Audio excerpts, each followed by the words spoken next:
తెలంగాణలో మొట్టమొదటి factory outlet Mukunda jewellers మన కొత్తపేటలో ఫిబ్రవరి 14న గొప్ప శుభారంభం. అందమైన ఈ శుభారంభంలో ఎన్నో విశేషాలు. ముకుందా జ్యువెలర్స్ కొత్తపేట. తెలుగు దినపత్రికల్లో వచ్చిన ప్రధానమైన వార్తలు ఏమిటో చూసినాం. అందులో 2-3 వార్తలు తీసుకొని ముఖ్యమైనవి, అందులో దాని వెనుక ఉన్న విషయం ఏమిటో కొంత లోతుగా పరిశీలన చేద్దాం. ఇక్కడ 70 రోజుల్లో 25,000 నియామకాలు. బీఆర్ఎస్ కాంగ్రెసు ఈ రెండు పార్టీల ఈ రెండు పాలనల మధ్య ఉన్న మౌలికమైన తేడా ఏంది అంటే కనుక ఇట్లా ఉంటుందని చెప్పే ప్రయత్నం రేవంత్ రెడ్డి చేస్తున్నారు. ఈ మామూలుగా చెప్పాలంటే కనుక బీఆర్ఎస్కు శాఖల మీదే శాఖ అనొచ్చు, బీఆర్ఎస్కు రోజుకో శాఖ అట్లా కూడా అనవచ్చు. ఎందుకు అనంటే వాస్తవానికి శాఖ ఏం కాదు, ఎవరు అధికారంలో ఉంటే పార్టీ నాయకులు అటువైపు వెళ్ళిపోవడం అనేది చాలా సహజమైన విషయం. అయితే 2 నెలల కాలంలో అంటే 3 నెలలు కూడా నిండక ముందే 70 రోజుల కాలంలో రేవంత్ రెడ్డి తాను గత ప్రభుత్వానికంటే చాలా భిన్నంగా ఉన్నా అని చెప్పుకునే ప్రయత్నం చేయడం.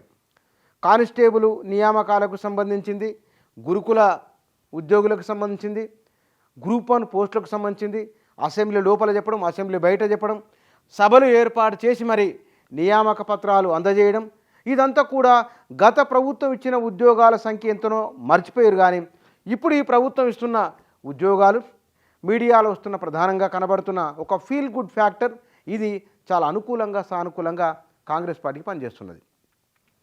10 సంవత్సరాల పాటు ఉన్న ఒక పరిపాలన, ఒక నమూనా, అది ఇప్పుడు దానికి భిన్నంగా ఒక నమూనా, ఒక పరిపాలన ప్రారంభమైంది అని చెప్పడం. తర్వాత రేవంత్ రెడ్డి రైతు బిడ్డ సీఎం కావడం అనే విషయాన్ని పదే పదే మాట్లాడుతున్నారు. అంటే ఒక గ్రామీణ ప్రాంతం నుంచి, రూరల్ తెలంగాణ నుంచి వచ్చిన అగ్రికల్చర్ కుటుంబం నుంచి వచ్చిన ఒక యువకుడు ముఖ్యమంత్రి అయిండు, దీన్ని వారు ఓర్చుకోవడం లేదు అనే విషయాన్ని పదే పదే చెప్తున్నారు. వాస్తవానికి ఇది ఒక మైండ్ గేమ్ కావచ్చునేమో, కానీ ఇది రియల్గా కనబడుతుంది కదా అని ఒక ఫీల్ కూడా వచ్చే విధంగా మాట్లాడుతున్నారు. అంటే గడిచిన 10 ఏళ్ల కాలంలో కేసీఆర్ ఆయన పరిపాలన ఉద్యోగాల భర్తీ జరిగింది.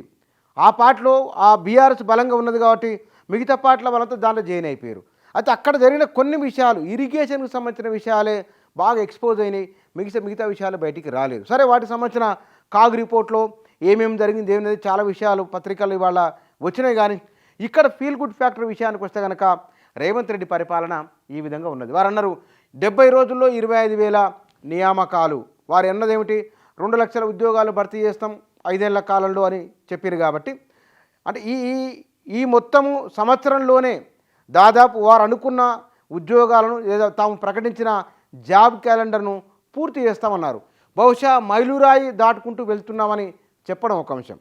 ఇక రాజకీయ పరంగా తీసుకుంటున్న నిర్ణయాలలో కొంతమంది బీఆర్ఎస్ సంబంధించిన ఎమ్మెల్యేలు ముఖ్యమంత్రిని కలవడం, మాజీ ఎమ్మెల్యేలు కలవడం, మాజీ మేయరు కలవడంతో పాటుగా వికారాబాద్ జిల్లాకు సంబంధించిన ముఖ్య నాయకులు, ఉమ్మడి రంగారెడ్డి జిల్లాకు సంబంధించిన పట్నం మహేందర్ రెడ్డి కుటుంబీకులు కూడా కాంగ్రెస్ పార్టీలో జాయిన్ అవుతున్నారు. మాజీ మేయర్ బొంతురామోను ముఖ్యమంత్రిని కలవడం, ఆ తర్వాత పట్నం మహేందర్ రెడ్డి ఇటువైపు ఆ కుటుంబం కాంగ్రెస్ పార్టీకి రావడం, నీలం మధు కూడా కాంగ్రెస్ పార్టీలో జాయిన్ అవ్వడం, నిజామాబాద్ జిల్లాకు సంబంధించిన కీలక నాయకులు కాంగ్రెస్ పార్టీలో చేరడం, ఇవన్నీ కూడా ఉత్తర తెలంగాణ నుంచి, ఇటు హైదరాబాద్ రంగారెడ్డి జిల్లాల నుంచి పెద్ద ఎత్తున బీఆర్ఎస్ నాయకులు కాంగ్రెస్ పార్టీలో జాయిన్ అవుతున్నారు. ఇది లోక్సభ ఎన్నికల ముందు కనబడుతున్న ఒక దృశ్యం ఇది. అయితే దీని వెనుక ఏమిటి, ఇప్పటికిప్పుడే వాస్తవానికైతే 15 మంది 20 మంది బీఆర్ఎస్ ఎమ్మెల్యేలు వస్తారు, కాంగ్రెస్ పార్టీలో జాయిన్ అవుతారని ఒక ప్రచారం జరుగుతున్నది. ఆ ప్రచారం నిజమెంతో అబద్ధమెంతో తెలియదు. కానీ ఇప్పుడు పోతున్న దాన్ని బట్టి చూస్తే కనుక ఈ లోక్సభ ఎన్నికల ముందు బీఆర్ఎస్ కొంత ఇబ్బంది కలిగించే విషయమే, కష్టాన్ని కలిగించే విషయమే. వలసలను ప్రోత్సహిస్తున్నారు, చేరికలను కాంగ్రెస్ నాయకులు ప్రోత్సహిస్తున్నారు అని ఒక చర్చ కూడా బయట జరుగుతున్నది.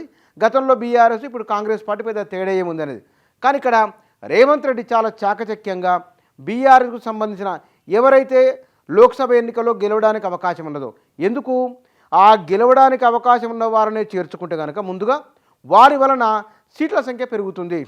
అసెంబ్లీ ఎన్నికల్లో గెలిచి వచ్చిన తర్వాత లోక్సభ ఎన్నికల్లో కూడా ఎక్కువ స్థానాలు గెలుచుకుంటే మరో రికార్డు రేవంత్ అకౌంట్లో పడిపోతుంది. రేవంత్ రెడ్డి అకౌంట్లో పడాలంటే బలమున్న వారిని, గెలిచేందుకు అవకాశం ఉన్నవారిని, అన్ని రకాలుగా ప్రభావితం చేయగలిగే శక్తి సామర్థ్యాలు ఉన్నవారిని పార్టీలోకి తీసుకోవడానికి ఆలోచన ఆచరణ రూపంలో తీసుకొస్తున్నారు దాన్ని. ఇది మనకు కనబడుతున్నది. అంటే ప్రభుత్వ పరంగా ఒక పరిణామం జరుగుతున్నది, పార్టీ పరంగా జరుగుతున్నది ఒకటి. కాంగ్రెస్లో ఉన్న ఏ నాయకుని చూసి మీరు వస్తున్నారంటే రేవంత్ రెడ్డిని చూసి. మంత్రులు కూడా వారి వ్యవహార శైలి మారింది. ఆ 2-3 మంత్రులు కొంత ఎటమటంగా ఉన్నారు అని అనిపించింది. కానీ ముఖ్యమంత్రి నిర్ణయాలు బాగున్నాయని, ముఖ్యమంత్రి పరిపాలన తీరు బాగుందని మంత్రివర్గంలో ఉన్న సీనియర్లు, రాజకీయంగా రేవంత్ రెడ్డి కంటే కూడా సీనియర్లు ఆయన పరిపాలనను, పనితీరును మెచ్చుకుంటున్నారు. ఆ పనితీరుపై ప్రశంసలు కురిపిస్తున్నారు. ఈ ప్రశంసలు కురిపించడం ఇది మీడియాలో కూడా చాలా ప్రధానంగా పెద్ద ఎత్తున వస్తున్నది. ఇది ప్రజల్లో కూడా అట్లాగే పాస్ ఆన్ అవుతున్నది. ఇక్కడ 10 సంవత్సరాల పాటు ఒక పార్టీ అధికారంలో ఉండడము, ఆ ఉన్న దాంట్లో 2-3 అనే ప్రచారం బలంగా జరగడం, ఈ ప్రచారాలు బలంగా జరిగిన వాటికి భిన్నంగా 5-6 మంది ఇక్కడ ఇవ్వండి, ఇక్కడ కోమటిరెడ్డి వెంకటరెడ్డి నుండి ఇక్కడ పొన్నం ప్రభాకర్ ఉన్నారు. అంటే 1-2 మంత్రులు కనబడుతున్నారు. ఆ 2-3 మంత్రులు మాట్లాడుతున్నారు.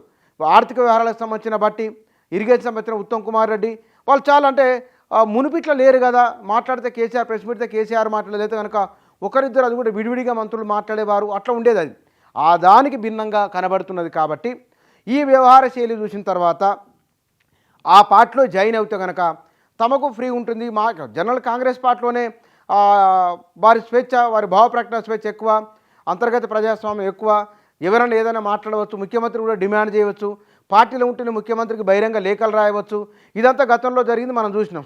అట్లనే ఇప్పుడు కూడా కాంగ్రెస్ పార్టీ నుంచి బయటకు పోయిన వాళ్ళు తిరిగి కాంగ్రెస్ పార్టీలో జాయిన్ కావడం, తెలుగుదేశం నుంచి బీఆర్ఎస్లకు పోయిన వాళ్ళు కూడా మళ్ళీ రేవంత్ రెడ్డి ఎక్కడ ఉన్నారు కాబట్టి వారు కూడా కాంగ్రెస్ పార్టీ వైపు వచ్చే ప్రయత్నం చేస్తున్నారు.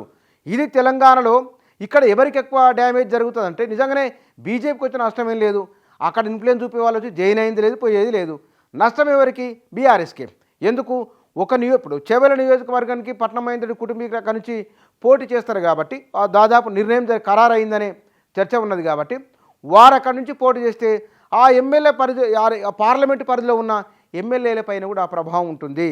ఇది బహుశా వారు అనుకున్నది 10 నుంచి 12 లోక్సభ స్థానాలు కాంగ్రెస్ పార్టీ గెలుస్తుందని చెప్తున్నారు. ఆ 10-12 గెలిచే వ్యూహంలో భాగంగానే ఉత్తర తెలంగాణ, దక్షిణ తెలంగాణలో ప్రధానంగా హైదరాబాద్, రంగారెడ్డి ఈ జిల్లాలలో పార్టీ కొంత బలహీనంగా ఉన్నది. నిజామాబాద్లో ఎక్కువ స్థానాలు కాంగ్రెస్కు రాలేదు, వచ్చినా కానీ రాలేదు. అక్కడ నుంచి చేరికలు జరుగుతున్నాయి. హైదరాబాద్, రంగారెడ్డిలో ఎక్కువ స్థానాలు రాలేదు, అసలు లేవు. కాబట్టి ఇక్కడి నుంచి మరిన్ని ఎక్కువగా వలసను ప్రోత్సహించే ప్రయత్నం చేస్తున్నది కాంగ్రెస్ పార్టీ, ప్రధానంగా రేవంత్ రెడ్డి. పరిపాలన, పార్టీ ఈ రెండింట్లలో ప్రత్యక్షంగా పరోక్షంగా బీఆర్ఎస్ను మానసికంగా కూడా కొంత ఇబ్బంది పెట్టే, లేదా వారిని ఇట్లా జరుగుతుందని అనుకోలేదు కదా, ఇట్లా జరుగుతుంది ఏమిటనే అనే విధంగా ఒక వాతావరణాన్ని కల్పించడంలో, తనదైన ముద్ర వేయడంలో రేవంత్ రెడ్డి ఇప్పటికైతే సక్సెసే. కానీ ఒక్కొక్కసారి ఇంత వేగవంతమైన నిర్ణయాలు ఇంత వేగంగా వెళితే కూడా కొంత ఇబ్బంది వస్తుంది. కాబట్టి బహుశా ఆయనకు మొదటికి ముఖ్యమంత్రి అయిన అంతకుముందుకు ముఖ్యమంత్రి అయిన 10 రోజులకు, నెలకు, 2 నెలలకు ఆయన మాట తీరులో, పనిలో కూడా చాలా మార్పు కనబడుతున్నది. చాలా వేగంగా వెళ్ళిపోయి ఇప్పుడు కాస్త నెమ్మదిగా ఎట్లా వెళ్ళాలి ఏమిటి అనే విషయంలో ఆచితూచి ముందుకెళ్తున్నారు. బహుశా భావోద్వేగాలు చాలా విపరీతంగా వ్యక్తీకరించడం కూడా ఆ భావోద్వేగాలు కనబడుతున్నాయి. ఇవి ఇట్లా ఉంటే కనుక కొన్నిసార్లు చాలా మంచిది, కొన్నిసార్లు కొంత ఇబ్బంది కూడా. బీఆర్ఎస్కు, గత ప్రభుత్వానికి కాంగ్రెస్, రేవంత్ రెడ్డి ఎట్లా భిన్నమో చూపించే ప్రయత్నం ఇది రేవంత్ రెడ్డి ఈ 70 రోజుల కాలంలో జరిగిన పరిపాలన, ఈ 70 రోజుల కాలంలో తీసుకుంటున్న నిర్ణయాలు, వాటి ఫలితాలు ఇవి.